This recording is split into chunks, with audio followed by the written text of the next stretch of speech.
Bueno, y en lo que ha sido considerado un hecho impensable, cientos de cubanos se lanzaron a la calle a exigir la libertad, cansados de la falta de atención médica adecuada y la escasez de medicamentos. La situación que enfrenta el hermano país es tema de discusión con el analista internacional Robert Valencia. Robert, saludos y gracias por estar con nosotros.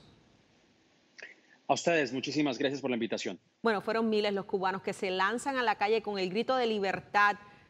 ¿Conseguirán eso que están exigiendo a la fuerza en las calles?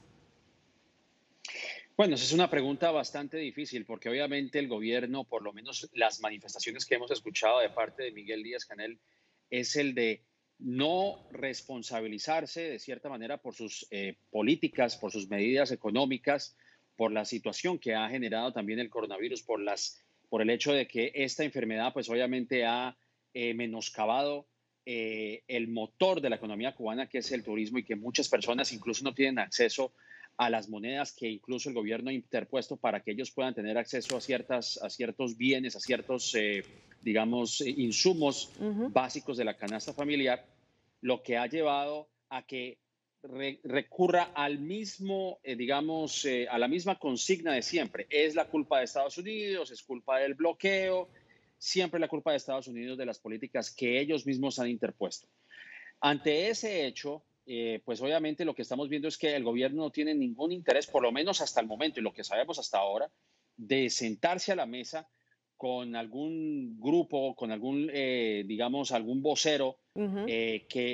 escuche, como bien lo señala el presidente Joe Biden, escuche las necesidades y el clamor del pueblo cubano. Así que yo creo que en vista de esa postura, que no solamente es un tema, bueno, obviamente lo podemos hablar durante la conversación, no es un tema exclusivamente de Cuba, me remito también a lo que ha ocurrido, por ejemplo, en un país en democracia como es Colombia, que Claro. siempre el gobierno, cuando se ve enfrentado a estas protestas, la culpa es de alguien más y no del gobierno. Así que en vista de eso, yo creo que va a ser muy difícil, no sabe, hay una incertidumbre realmente. Hay una incertidumbre y falta de comunicación, como reseñamos, hay interrupción del servicio de telefonía, o sea, no conocemos a ciencia cierta lo que se está viviendo realmente en las calles de Cuba en estos momentos.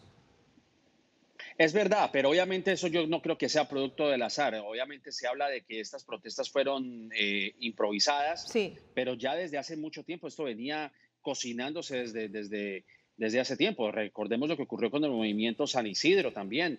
Este grupo de intelectuales cubanos que estaban protestando por la falta de libertad de expresión, por la represión que algunos periodistas independientes en Cuba están viviendo, porque como ustedes bien saben, en Cuba ha surgido un movimiento de periodistas independientes que Ujú. no necesariamente son voceros del gobierno. Yo creo que todo lo contrario, están reportando, digamos, haciendo reportería en la calle, haciendo reportería de lo que vive el pueblo, un periodismo ciudadano, en vez de ser la misma voz, como por ejemplo Granma, estas publicaciones en Cuba que son pro gobierno. Y Sí. obviamente estos movimientos, estos grupos incluso han sido reprimidos, algunos periodistas han sido reprimidos. O sea que es un conjunto de varias cosas. Obviamente el coronavirus ha sido uno de esos temas, a pesar de que se hizo el anuncio de la vacuna que ellos habían, digamos, anunciado como una de las vacunas con alta efectividad en contra del virus. Cuba en estos momentos registra un alto nivel de contagio, probablemente uno de los contagios más altos per cápita a nivel latinoamericano. Así que, aunado al tema del coronavirus, más las propuestas económicas del gobierno de Díaz Canel, más la represión, como por ejemplo el hecho de cortar el servicio de Internet, como tú acabas de señalar, pues eso también es un caldo de cultivo para que las personas salgan a protestar, porque simplemente es un hecho incontrovertible que cuando se pierde el miedo, cuando ya no hay nada que perder, pues la gente va a salir a protestar sin ningún tipo de represión y sin ningún tipo de miedo. Los cubanos ya no tienen miedo y yo creo que esa es la historia a destacar. Estas expresiones que hiciera el presidente Joe Biden, obviamente en apoyo a este llamado a libertad, sí, al llamado a la libertad, a estas manifestaciones que llevan a cabo cubanos, ¿en algo abonan al ambiente violento o qué crees que pueda producirse a raíz de eso? ¿Repensar la relación Estados Unidos-Cuba? Pues es que el problema aquí, y que es un problema que también vemos, por ejemplo, en países como Colombia, bueno, en países países como Puerto Rico, bueno, en Puerto Rico, por ejemplo, vimos lo que ocurrió hace algunos años cuando se estaba tratando de protestar contra el gobierno de Rosselló y Ujú, que lo que ujú. encontraron fueron la represión policial. Pues eso ocurre en cualquier parte. Yo creo que el tema de Cuba no debe ser tratado como un tema extraño o como algo sui generis en Latinoamérica. Lo que hemos visto en las protestas más recientes en Chile, en Colombia, en Puerto Rico, es que cuando el pueblo sale a protestar, ocurren este tipo de situaciones. Ahora, en este tema en particular, en el tema de las relaciones de Estados Unidos y Cuba, aquí nadie se hace responsable de nadie, porque en Estados Unidos lo que se está tratando de hacer, como en el mismo caso de Cuba, en ambos gobiernos lo que están tratando de hacer es politizar Claro.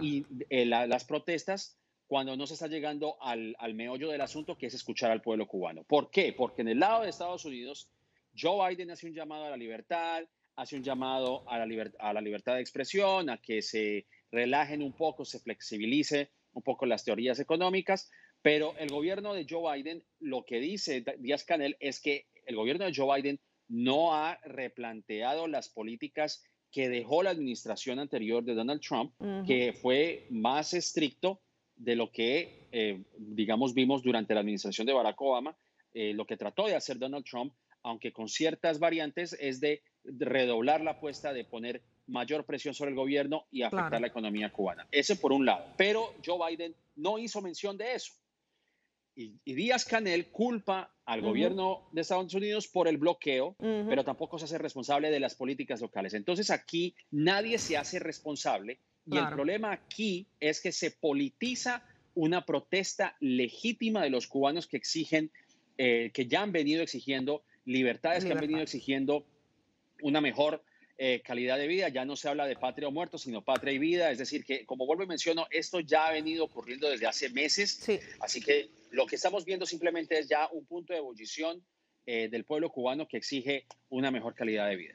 Robert Valencia, analista internacional, muchas gracias por estar con nosotros en la tarde de hoy. Buenas tardes. A ustedes, muchísimas gracias por la invitación.